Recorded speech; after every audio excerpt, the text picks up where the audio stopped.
Now, this is a good example of what? Tibial torsion. Because technically my foot should be like here, but it's not. Years of ballet have done some things to it.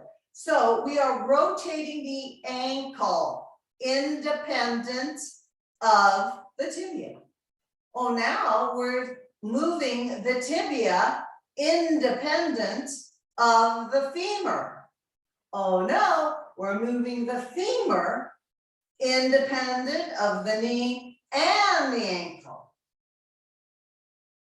And this is great for this standing hip. Okay, let's do the other side.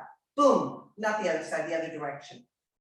But I just want you to see, I'm not playing with a full down. Okay, roll it around, roll it around. Okay, now I call this stir the pot. Be sure the knee hardly moves. And now, ooh, oh boy, this is a good one. And bring it down. Do you all